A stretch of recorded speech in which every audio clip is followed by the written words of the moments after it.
Peredaran narkoba saat ini berkembang pesat di kalangan masyarakat dan sulit terdeteksi. Karena itu, BNN melalui Badan Narkotika Provinsi dan BNK Sukabumi melakukan tindakan preventif, diantaranya dengan mengadakan tes urin di semua institusi, baik pemerintah, TNI, Polri, dan masyarakat.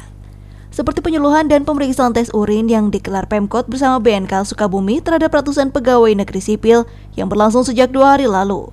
Bahkan bila ada PNS yang terbukti mengkonsumsi, mengedarkan, dan sebagai bandar narkoba, maka akan direhabilitasi dan dikenakan sanksi sesuai hukum yang berlaku.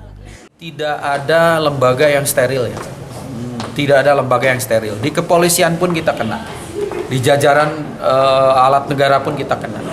Bahkan di pegawai BNN pun banyak yang disogok dan jadi korban. Jadi nggak ada jaminan sekarang. Yang berbahaya saya nitip ke warga masyarakat.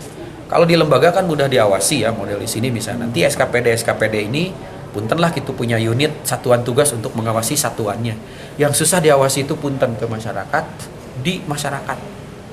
Karena mereka ini, bandar ini sekarang memanfaatkan kebodohan masyarakat. Tes urin kemarin tidak ada terindikasi narkoba.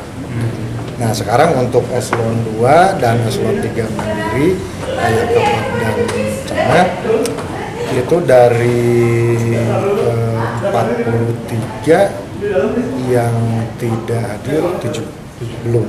Di antaranya yang 7 saya dapat informasi dan ada yang telepon ke saya itu tugas luar.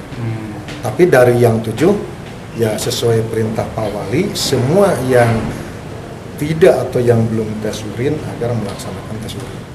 Harus. Dari Sukabumi, Muhammad Satiri melaporkan untuk DMIK.